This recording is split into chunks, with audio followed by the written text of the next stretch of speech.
عاملين ايه؟ يا رب تكونوا بخير. هنعمل الكريسبي تشيكن بطريقة سهلة جدا ومكوناتها بسيطة خالص، وهتنجح معاكم من اول مرة، وهتطلع معاكم كريسبي مقرمشة بالطريقة دي، حلوة جدا. لو اول مرة بتسمعوني ما تنسوش تعملوا سبسكرايب او اشتراك في القناة، وتعملوا لايك وشير للفيديو. ويلا بقى نبدأ الفيديو بتاعنا. اول حاجة هحضر التتبيلة بتاعة البانيه. عندنا هنا معلقة صغيرة مليانة من الملح والفلفل الاسود والثوم البودر، واحط نص معلقة صغيرة من البصل البودر، ومعلقة صغيرة مليانة من البابريكا، وعندنا نص كوباية دقيق وبيضة ونص كوباية مية. هقلب بقى المزيج ده كويس جدا مع بعض لحد ما يتجانس. وكمان هسيب لكم المقادير، هسيبها لكم في صندوق الوصف، هتلاقوه موجود تحت الفيديو على طول. هقلب بقى كويس المزيج جدا مع بعض لحد ما يوصل معانا بالطريقة دي. انا استخدمت بس نص كوباية مية. بعد كده عندنا نص كيلو من البانيه، نقعته ربع ساعة في مية ودقيق وملح، وبعد كده شطفته كويس ونشفته بمناديل مطبخ، وبعد كده هنزل بيه في التتبيلة على طول بالشكل ده. وبعد كده بقى هستخدم ايدينا، هنقلبه كويس بقى بالطريقة دي عشان يتشرب من التتبيلة كويس خالص. وياريت مش اقل من ساعتين، انا سبته يوم كامل. لو قدامكم الوقت سيبوه يوم كامل، كل ما بتسيبوه اكتر بيبقى افضل. خلاص بقى كده دمجناه كويس في الخليط بتاعنا. هنغطيه بقى بأكياس تلاجة أو استرتش، وهندخله بقى التلاجة لحد تاني يوم. ده كان شكله بعد تاني يوم. شايفين متشرب كله من التتبيلة، ومقولكوش تتبيلة والله كانت ريحتها خطير. عندنا هنا بقى الكفر الأخير، كوباية من الدقيق ونص كوباية نشا. الدقيق بيبقى ضعف النشا.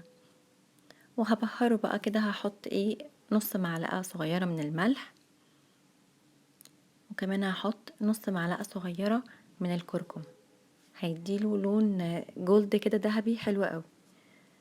لو مش حابين الاضافات دي اختياري براحتكم. هقلبهم بقى كده مع بعض.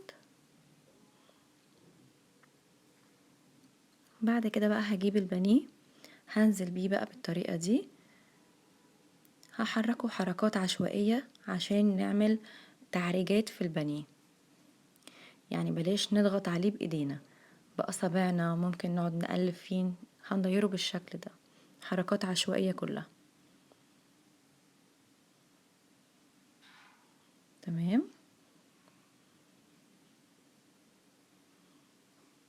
لحد ما نوصل للتعريجات اللي هي الكريسبي كده.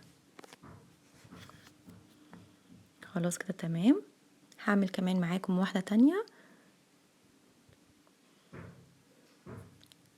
هنقلب فيها كده بالطريقة العشوائية دي.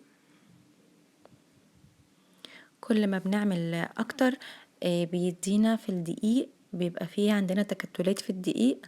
اوعوا تصفوها او ترموها، بالعكس ده اللي بيدي شكل الكريسبي لما بنيجي نحط بقية البانيه. هنفركهم بس بايدينا كده وهنكمل عادي خالص. هنوصل بقى للشكل ده، شايفين كريسبي جدا. اول ما يتحمر هيطلع معانا خطير. على طول بقى في الزيت، زيت غزير سخن جدا، درجة حرارة اقل من المتوسط.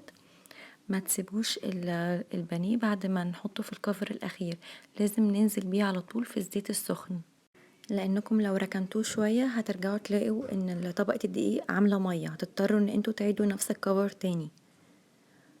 تمام، درجة الحرارة بقى اقل من المتوسط عشان البانيه يستوي معانا. وما نقلبوش غير لما ياخد وش اللي تحت يبقى لونه خلاص بقى ذهبي معانا كده، هنديره على الوش التاني لحد برضو ما ياخد اللون الجولد الذهبي اللي هو الحلو ده بتاع الكريسبي.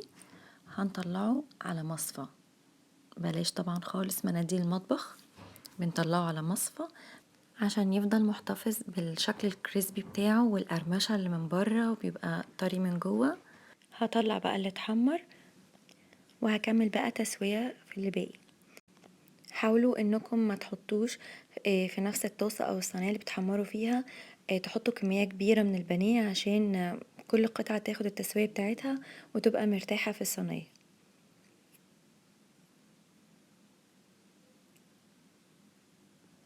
تمام، شايفين الكريسبي، طبقات الكريسبي عاملة ازاي، ومتماسك جدا معانا ومقرمش من بره وكريسبي ومن جوه مستوي جدا وطري. وهنطلع بقى كله كده على شبكة او مصفى عشان يحتفظ بالقرمشة بتاعته. شايفين طالع لونه خطير وشكل الكريسبي واضح جدا فيه. هنيجي بقى نعمل الرز البسمتي البني. عندنا هنا معلقة كبيرة ونص من السكر، طبعا مشغلة النار على الحلة. هنزل بمعلقة صغيرة مية بس كده عشان السكر يتكرمل معانا. احنا محددين كمية السكر على قد كمية الرز. انا هستخدم كوباية ونص من الرز البسمتي، فحطيت معلقة ونص من السكر. مش هقلبه، هعمل بس الحركة دي ان انا ادخله بس كله في بعضه كده، هقربهم من بعض. وهنا بقى عندي اول ما يبدأ يتكرمل معانا هنكون مجهزين مية سخنة. كوباية الرز البسمتي بتاخد قدامها كوبايتين مية. انا هنا استخدمت كوباية ونص رز بسمتي، هستخدم قدامها 3 كوبايات مية سخنة. خلاص، اول بقى ما السكر اتكرمل معانا بالشكل ده هنزل على طول بالمية. نزلت اهو ب3 كوبايات من المية السخنة. اول ما انزل بالمية هقلب على طول عشان لو حصل ان السكر عمل تكتلات او حاجة افكه على طول. هقلب فيه بقى تقلبتين كده وبعد كده هحط البهارات اللي عندي. خلاص كده تمام. اول ما المية بتاعتنا غلت هنزل بورق لورا. نزلت ب3 ورق لورا وواحدة حبهان، ونزلت بمعلقة صغيرة مليانة من القرفة. هقلب بقى كده كويس كده مع بعض. وكمان هحط معلقة صغيرة من السمنة.